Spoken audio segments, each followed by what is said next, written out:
বিরতির পর স্বাগত। পশ্চিমবঙ্গের বেশ কয়েকটি জায়গায় এখনো দেখা যাচ্ছে যে উত্তপ্ত পরিস্থিতি, তবে তারই মধ্যে দেখা গেল যে শামশেরগঞ্জে নিহত পরিবারদের সাথে দেখা করলেন এবার কেন্দ্রীয় মন্ত্রী তথা বিজেপি নেতা ডক্টর সুকান্ত মজুমদার। ওয়াকফ আইনের প্রতিবাদ জানিয়ে গত কয়েকদিন ধরে যেভাবে জঙ্গিপুর, সমরেশগঞ্জ এবং ধুলিয়ান, সতে সহ মুর্শিদাবাদের বিস্তীর্ণ এলাকায় ব্যাপক গন্ডগোলের ছবি আমরা দেখাচ্ছিলাম আপনাদের, এবার কিন্তু দেখা গেল সেই সমরেশগঞ্জে যারা নিহত হয়েছেন তাদের পরিবারের সাথে দেখা করতে ছুটে যান কেন্দ্রীয় মন্ত্রী ডক্টর সুকান্ত মজুমদার। ঠিক তিনি কি বলছেন শোনাচ্ছি।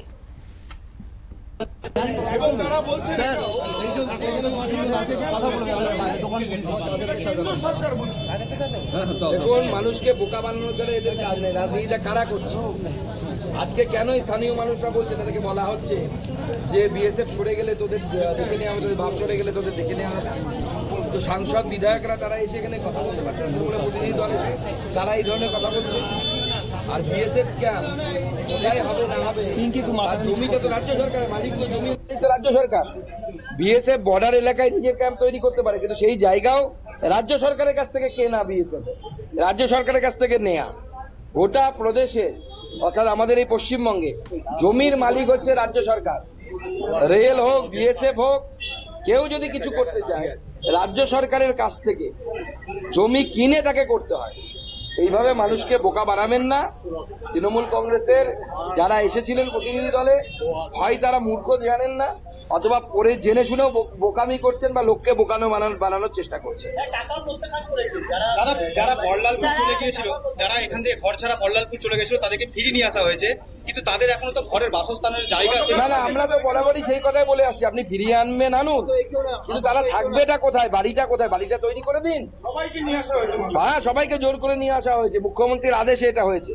আমার কাছে খবর আছে মুখ্যমন্ত্রী নবান্ন থেকে নির্দেশ দিয়েছে মালদার ডিএম কে এবং মুর্শিদাবাদের ডিএম কে যেন তেন প্রকারে বাই হুক অ্যান্ড ক্রুক এদেরকে ফিরিয়ে এনে নিজের বাড়িতে দিতে হবে। অথচ এদের বাড়িটাই নেই, বাড়িটা পুড়ে গেছে, না ভেঙে ফেলা হয়েছে, বাড়িটাই নেই। এটা থাকবে এটা কোথায় সেটা তো বলুন।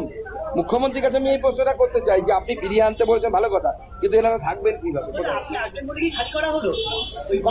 না না, এই তো প্রথম দিন থেকে চেষ্টা চলছে, যবে থেকে শুনেছে রাজ্যপাল আসবেন। প্রথমে আমি গেলাম, সেদিনও চেষ্টা হয়েছিল আমাকে ঢুকতে না দেওয়া এবং আমাদের কর্মী সমর্থকদেরকে ঢুকতে না দেওয়া।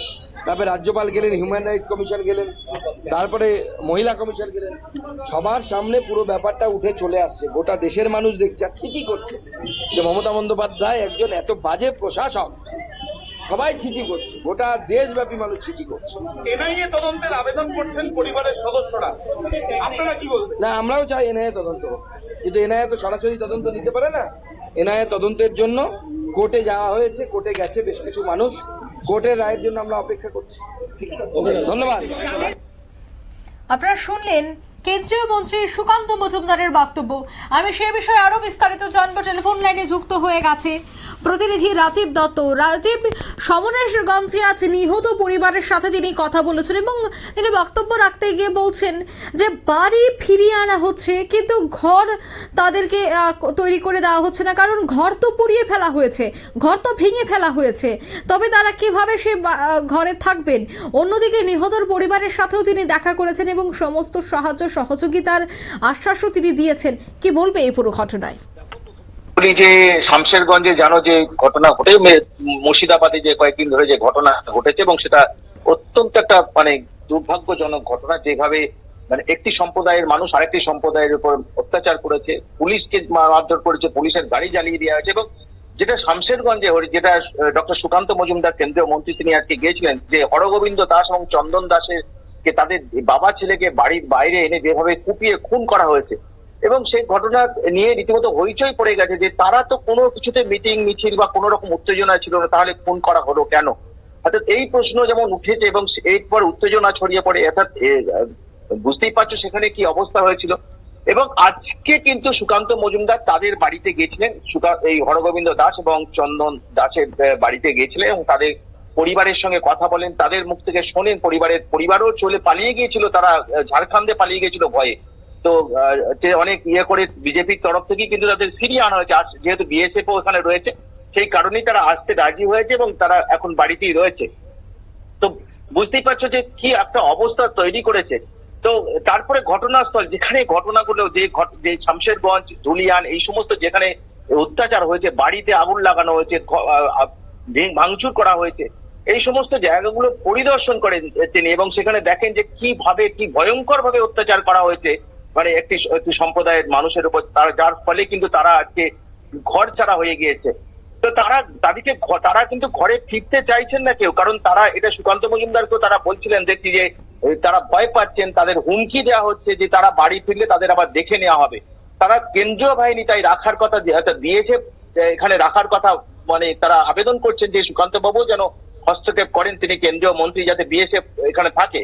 কিন্তু মুশকিল জানো যে ল অ্যান্ড অর্ডার তো রাজ্যের ব্যাপার, অর্থাৎ কতদিন বিএসএফ রাজ্য রাখবে সেটা কিন্তু রাজ্যের উপরেই নির্ভর করছে। এখানে তো গেছে কেন্দ্রীয় বাহিনী রাজ্য কলকাতা হাইকোর্টের নির্দেশে, এবং তারা তারপরে কতদিন মোতায়েন থাকবে সেটা কিন্তু রাজ্য সরকারই ঠিক করবে। পুনরায় যদি কেউ হাইকোর্টে যে আবেদন করে সেক্ষেত্রে আলাদা বিষয়, কিন্তু এখন কিন্তু ওখানে 17 কোম্পানি কেন্দ্রীয় বাহিনী রয়েছে, কিন্তু এই কেন্দ্রীয় বাহিনী থাকার ফলে কিন্তু মানুষের একটা আস্থা ফিরেছে, কারণ তারা অভিযোগ করছেন যে পুলিশের সামনেই কিন্তু এই ঘটনাগুলো ঘটেছে, পুলিশ কিন্তু তাদের হয়ে কোনো রকম ব্যবস্থা নেয়নি, যার ফলে তারা এখনো মানে ভয় পাচ্ছেন বাড়িতে ঢুকতে। এবং অভিযোগও উঠছে যে সেখানে নিরাপত্তা নেই, তা সত্ত্বেও জোর করে তাদের বাড়ি ফিরিয়ে দেওয়ার একটা চেষ্টা করছে প্রশাসন, এমন অভিযোগ কিন্তু করা হচ্ছে। যারা মালদা দিকে চলে এসেছেন, অর্থাৎ মুর্শিদাবাদ থেকে পেরিয়ে গঙ্গা পেরিয়ে তারা মালদাতে আশ্রয় নিয়েছেন, তাদের জোর করে ফিরিয়ে নিয়ে যাওয়ার চেষ্টা হচ্ছে। অর্থাৎ পরিস্থিতি কিন্তু স্বাভাবিক হলেও তারা ভয় পাচ্ছেন, কারণ তারা আবার আক্রান্ত হতে পারেন। কেন্দ্রীয় বাহিনী যতদিন থাকবে তারা নিশ্চিন্ত, কিন্তু তাই তারা দাবি করেছেন যে কেন্দ্রীয় বাহিনী রাখা হোক, কেন্দ্রীয় বাহিনী থাকলে তাদের কোনো অসুবিধা নেই, তারা বাড়ি ফিরবেন। কিন্তু থাকার জায়গাটা কোথায়, অর্থাৎ বাড়িঘর তো পুড়িয়ে দিয়েছে, তারা থাকবেন কোথায়, এটাও কিন্তু সমস্যা যে তারা থাকবেন কোথায়, কারণ তাদের এখন বাড়িঘর মানে খোলা আকাশের নিচে তাদের কাটাতে হবে। কারণ রাজ্য সরকার যেটুকু মুখ্যমন্ত্রী যে আগেই ঘোষণা করেছেন যে বাড়ি তৈরি করে দেবে, সেই বাড়ি যদি রাজ্য প্রশাসন তৈরি করে দেয় সেটাও একটা দীর্ঘদিন সময়, কারণ গতকাল থেকে প্রশাসনের তরফ থেকে আমরা খবর যে একটি তালিকা তৈরিরও উদ্যোগ নেওয়া হয়েছে কাদের কাদের বাড়ি নষ্ট হয়েছে। অর্থাৎ এই মুহূর্তে তাদের কিন্তু দুর্ভোগ জীবন যন্ত্রণার মধ্যে কাটাতে হবে, তাছাড়া উপায় নেই। এবং তাদেরকে বাড়ি ফিরলেও তাদের ওই খোলা আকাশের নিচে তাদের কাটাতে হবে, কারণ সবকিছুই তাদের তো নষ্ট করে দিয়েছে, সবকিছুই পুড়িয়ে দিয়েছে, ভাঙচুর করে দিয়েছে, কিছুই নেই তাদের। অর্থাৎ এই অবস্থায় দাঁড়িয়ে সুকান্ত বাবু আজকে আশ্বাস দিলেন, যে যেমন আশ্বাস দিলেন হরগোবিন্দ দাসের পরিবারকে, ঠিক একইভাবে ওখানকার যারা ঘর ছাড়া হয়েছেন তাদেরও আশ্বাস দিয়েছেন যে তারা চেষ্টা করবেন যাতে কেন্দ্রীয় বাহিনী এখানে থাকে, সেটা নিয়ে তারা অমিত শাহের সঙ্গে কথা বলবেন, স্বরাষ্ট্র মন্ত্রক যাতে রাজ্য সরকারের সঙ্গে কথা বলে, এবং সেই সঙ্গে সমস্ত রকম সহযোগিতা নিয়ে কেন্দ্রীয় সরকারের তরফ থেকে তিনি বিশেষ করে যে তিনি এখানকার যারা মানুষের সঙ্গে দাঁড়াবেন, যারা এইভাবে অত্যাচারিত হয়েছেন তাদের পাশে সবসময় দাঁড়াবেন, এটাই তিনি আজকে ওখানে জানিয়েছেন। অঙ্কিতা, ধন্যবাদ।